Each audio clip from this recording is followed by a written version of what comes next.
So hello guys, welcome back to Jack vlogs. और आज की इस वीडियो में मैं तुम लोग को बताऊंगा कि मैं केमिस्ट्री में कैसे 99.7 परसेंटाइल स्कोर कर पाया। And if you don't know, जब मैंने 12th में अटैम्प्ट दिया था 12th क्लास में, तब भी मेरे 99 प्लस की परसेंटाइल थी केमिस्ट्री में। वो मैंने चीज़ कैसे की। देखो, केमिस्ट्री में आई नो बहुत सारे डाउट्स होते हैं कि कैसे क्या होता है, क्योंकि जब तुम प्रिपरेशन कर रहे हो तो ना बहुत सारे डाउट्स आते हैं, बिकॉज मेरे को भी आए हैं। तो इसलिए मैं कह रहा हूँ ये वीडियो तुम लोग एंड तक ज़रूर देखना, अगर तुम लोग को ऑथेंटिक एडवाइस चाहिए हो।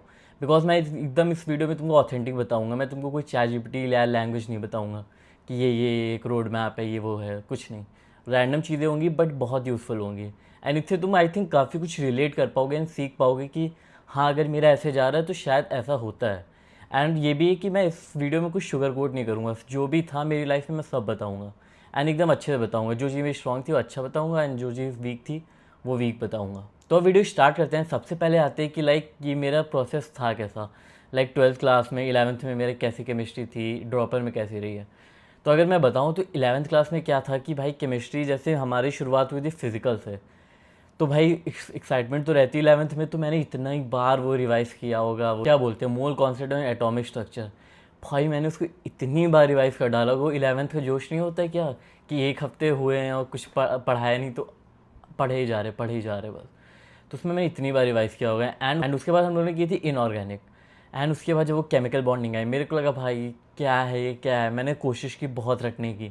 तो उस समय ये सोचा कि मैं इतना रट लूँगा, इतना रट लूँगा, 2 साल में कि कुछ हो ही नहीं सकता मेरे को। तो मैंने केमिकल बॉन्डिंग भी ट्राई किया, बट उसके बाद वो जोश ख़त्म हो जाता है ना, तो फिर इतना अच्छा गया नहीं। फिर उसके बाद आती ऑर्गेनिक। भाई ऑर्गेनिक जब आई, मेरे को लगा था कि क्या है भाई, सोचता था भाई जे दे भी पाऊँगा, ये क्या पूछ रहे हैं। कुछ नहीं आ रहा था मेरे को। जीओसी चल रही थी। उसके बाद जब वो हाइड्रोकार्बन आया, भाई मेरे को समझ ही नहीं आ रहा कैसे क्या है वो, कैसे क्या बन रहा है। एंड उसके बाद तब मैंने ट्रिक लगाई कि सब मैं रट लूँगा। एंड उसी के चक्कर में मैंने 11th क्लास में हाइड्रोकार्बन पढ़ा ही नहीं, जेन्युइन पढ़ा ही नहीं। और मेरी ऑर्गेनिक इतनी ख़राब थी कि भाई मेरे को केमिस्ट्री से बहुत डर लगने लग गया था, बहुत ही ख़राब थी। एंड उसकी वजह से मेरे फिजिकल और इनऑर्गेनिक भी इफेक्ट हो गए, तो मैंने थोड़ा उसको लाइट ले लिया था। एंड उसके बाद 12th आते हैं। 12th में फिजिकल और इनऑर्गेनिक तो चलो कर लिया था धीरे धीरे। भले ही उसमें कुछ याद नहीं था, बट चलो कम से कम जो पढ़ा रहे थे वो समझ आ रहा था, भले याद ना रह रहा, वो तो लास्ट की बात थी रिवाइज करने की। बट उसके बाद होती 12th में ऑर्गेनिक शुरू। ब्रो मेरे को कुछ समझ ही नहीं आ रहा है कैसे क्या हो रहा है, कैसे प्रोडक्ट्स बन रहे हैं, कौन सा रिएजेंट क्या कर रहा है। मेरे को उस समय लगा सब रटना है। तो मैंने फिर स्टार्ट किया कि मैं बस रटूँगा।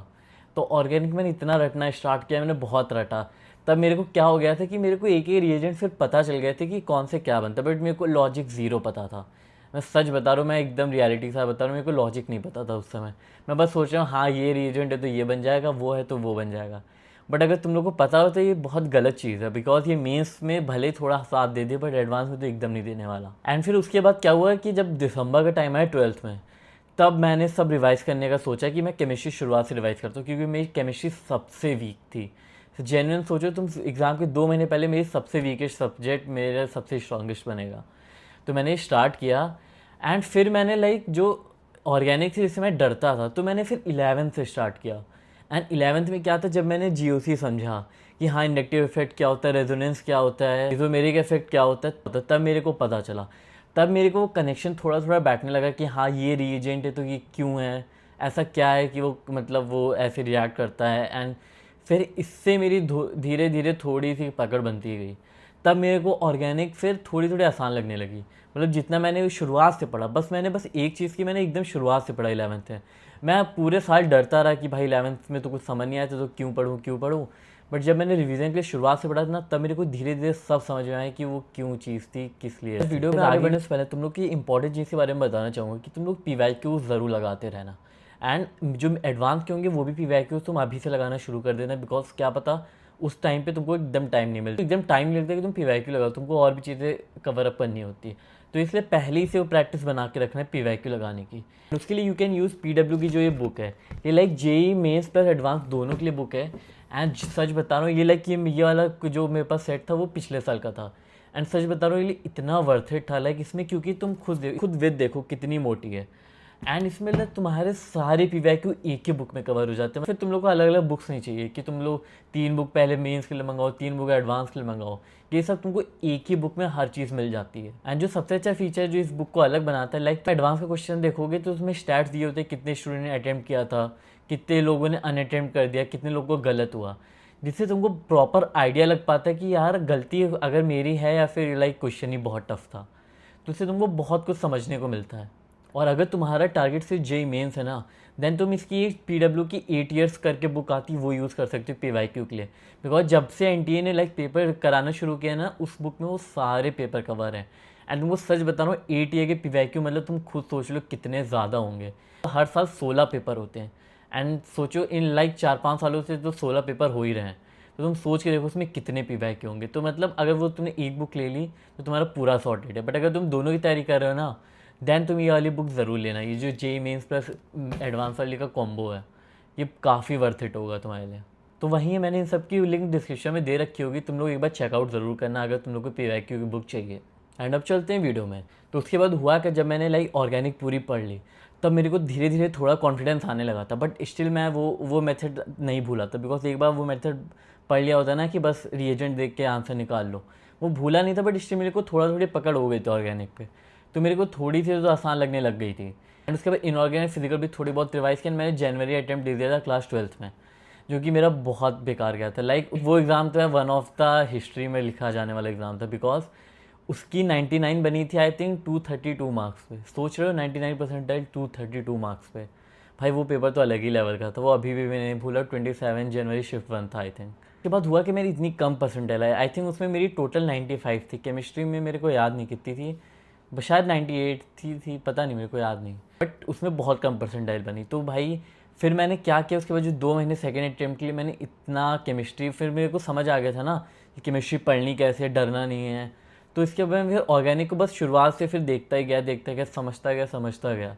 देन मैंने इनऑर्गेनिक और फिजिकल भी थोड़ा अच्छे से देखना शुरू कर दिया था, क्योंकि जब ऑर्गेनिक की कमांड हो गई थी तो फिर फिजिकल इनऑर्गेनिक भी अच्छे लगने लगे थे। एंड देन फिर उसके बाद मैंने एग्ज़ाम दिया तो मेरी 99 पॉइंट कुछ बनी थी। बट उसके बाद मेरा एडवांस में नहीं हो पाया तो मैंने ड्रॉप लिया था। बट ड्रॉप लेने के बाद लाइक मैंने केमिस्ट्री पे ज़्यादा ध्यान नहीं दिया, सच बता रहा हूँ। ड्रॉप ईयर में मतलब केमिस्ट्री में इनऑर्गेनिक है वो तो मैंने लाइक पढ़ी ही नहीं। मैं सच बता, मैंने नोट से पढ़ी ही नहीं। वो जैसे मैं फुल सिलेबस मॉक देता था ना, तो उसमें जो क्वेश्चन आते थे मैं उसी से रिवीजन होता रहता था। मैं सच बताऊँ, केमिकल बॉन्डिंग, पीरियोडिक टेबल तो मैंने लाइक ड्रॉप ईयर में एक भी बार अपने नोट से नहीं पढ़ी है, कहीं किसी लेक्चर से भी नहीं पढ़ी है। वो सिर्फ मैं उसी समय क्वेश्चन के साथ ही देख करते करते हो गया सब। बट ड्रॉप ईयर में मैंने सबसे ज़्यादा इंप्रूव किया है वो है ऑर्गेनिक। भाई मैंने ऑर्गेनिक एकदम बेसिक से करना स्टार्ट कर दिया था। एक एक छोटी छोटी चीज़ें नोटिस करना स्टार्ट कर दिया था। एक एक मैकेनिज्म देखना शुरू कर देते कि ऐसे क्यों होता है, कैसे होता है। एंड रोहित अग्रवाल सर से पढ़ा था, तुम भी जानते हो भाई, अगर उनसे पढ़ तो कितना डिटेल होता है हर चीज़ में। एंड एक एक टॉपिक के 100 क्वेश्चन होते हैं। तो उसमें इतनी प्रैक्टिस बन गई थी ना कि जब मैंने एडवांस दिया था ना उसके बाद का ड्रॉप ईयर में, देन मेरे पूरे पेपर में ऑर्गेनिक में आई थिंक सिर्फ एक ही क्वेश्चन गलत था। एंड बाकी मेरा सब फिजिकल में गलत था। एंड इनऑर्गेनिक में भी मेरा एक भी क्वेश्चन ही गलत था। यहीं थी मेरी स्टोरी, लाइक कैसे मैं 2 महीने पहले एग्ज़ाम की इतना डरता था कि मेरा सबसे वीकेस्ट सब्जेक्ट है, बट ये सबसे स्ट्रॉन्गेस्ट बना जाके एंड मेरे आईटी में जाने का कारण बना। तो अब आती है सबसे इंपॉर्टेंट बात पे, तुम लोग इसमें सीखे क्या। तो सबसे इंपॉर्टेंट तो बात यह आती है कि तुम लोग किसी भी चीज़ से डरो मत। लाइक ऑर्गेनिक बहुत मोस्ट ऑफ द चांसेस थे कि तुम लोग को नहीं समझ में आ रही थी, क्योंकि मेरे दोस्त भी सारे सब ऐसे थे जिनको ऑर्गेनिक एकदम नहीं समझ में आई थी 11th में। तो उसको डरो मत, उसको एक बार ट्राई करना है कि तुम शुरुआत से पढ़ो एंड शुरुआत से समझ के पढ़ो। थोड़ा थोड़ा समझो इंडक्टिव इफेक्ट क्यों होता है, कैसे होता है, कौन सा ग्रुप इलेक्ट्रॉन विड्रॉइंग है तो क्यों है। ऐसे रटो मत कि कौन सा ग्रुप कौन सा विड्रॉ करता है, कौन सा गेन करता है। ये सब चीज़ें एकदम मत करना। तुम लोग समझो कि ऐसा क्यों होता है, डबल बॉन्ड का क्या सिग्निफिकेंस है, ट्रिपल बॉन्ड है तो इससे क्या ज़्यादा हो जाता है। तुमको ये सब समझना पड़ेगा, तब तुम्हारी ऑर्गेनिक अच्छी हो जाएगी। एंड सच बता रहा हूँ, सुनने में कॉम्प्लेक्स लग रहा होगा, बट एक बार अप्लाई करोगे ना तुम्हारा बहुत अच्छा हो जाएगा। एंड उसके बाद आते इनऑर्गेनिक पे, वो कैसे तुम लोग संभाल सकते हो। लाइक जैसे मैंने बताया, एडवांस में मेरे इनऑर्गेनिक में एक भी मार्क्स नहीं कटे थे। तो उसका सबसे बड़ा रीज़न ये था, एंड मैं सच बताऊँ तो मैंने एनसीईआरटी सोचो पढ़ी ही नहीं। मतलब मैं पूरे 3 साल बस यही करता रह गया, अब पढ़ूंगा, एग्ज़ाम आने दो फिर पढ़ूंगा। एंड एट द एंड कभी नहीं पढ़ पाया। बट मतलब मेरे से ना सीखना कि इसने एनसीईआरटी नहीं पढ़ी तो तुम भी नहीं पढ़ोगे, बिकॉज एनसीईआरटी इंपॉर्टेंट तो होती है। मैंने भले एनसीईआरटी ना पढ़ी, बट मैंने पीवाईक्यूज़ इतने लगाए थे ना कि मेरे को पता था कि कौन से क्वेश्चन आ सकते हैं, कौन से क्वेश्चन। तो मेरे को वो जो एनसीईआरटी क्वेश्चन का रिवीजन पहले ही से हो गया था, तो इसलिए मैंने एनसीईआरटी नहीं पढ़ी थी। बट तुम लोग एनसीईआरटी तो ज़रूर पढ़ना है अगर इनऑर्गेनिक को बहुत अच्छा करना है तो। एंड उसके बाद जो S block, P block, salt analysis है भाई, वो कोई तुम इसका एकदम स्ट्रेस मत लेना, वो धीरे धीरे हो जाएंगे। वो एट द एंड जब तुम्हारा पेपर होगा तुम उसके 1 महीने पहले स्टार्ट कर सकते हो अच्छे से, मतलब एक बार पढ़ रखा हो, रिवीजन 1 महीने पहले स्टार्ट कर सकते हो, फिर तुम्हारा हो जाएगा। वो लगता है कि भाई इतना सारा है कैसे याद होगा, वो होगा, बट तुमको हर चीज़ याद नहीं करनी। तुम लोग को बस ऐसा करना है कि अगर ये वर्ड आया तो कुछ तो ऐसा हो जाए कि मेरे को ये याद आ जाए। तुमको इस हिसाब से आगे बढ़ना है, ये नहीं कि तुमको एक पूरा वर्ड याद है, उसकी स्पेलिंग याद है, क्योंकि ये सही बता रहा हूँ, अगर जे को टारगेट करो ये नहीं पॉसिबल है, फिर तो बहुत तुमको फिर टाइम चाहिए इनऑर्गेनिक के लिए। एंड उसके बाद आता है कि फ़िज़िकल कैसे इंप्रूव करें। क्योंकि फ़िज़िकल में तो बस एक ही चीज़ है कि प्रैक्टिस। मैं सच बता रहा हूँ, फॉर्मूला रखने से कुछ नहीं होगा। आई नो मीन्स में तो थोड़ा बहुत पेपर हो भी जाता है फॉर्मूलाज के साथ, बट एडवांस में एकदम नहीं होता, तुमको एक एक चीज़ पता होनी चाहिए। तो इसलिए एकदम अच्छे से फोकस करना है फिज़िकल पे। एंड फिज़िकल पे सबसे अच्छा ये कि तुम कोई भी रेफरेंस बुक पकड़ सकते हो, मॉड्यूल पकड़ो एंड उसके सारे क्वेश्चन लगाओ। मतलब तुम लोग थ्योरी पे कम ध्यान दो, बट उसके क्वेश्चन प्रैक्टिस पे ज़्यादा ध्यान देना, क्योंकि वहीं एट द एंड सबसे इंपॉर्टेंट चीज़ होती है तुम्हारी प्रिपरेशन में। लाइक और एडवांस में सबसे इंपॉर्टेंट चीज़ है, हाँ, ये एडवांस में अगर तुम टारगेट करो, तुम्हारे तीनों सब्जेक्ट अच्छे स्ट्रॉन्ग होने चाहिए।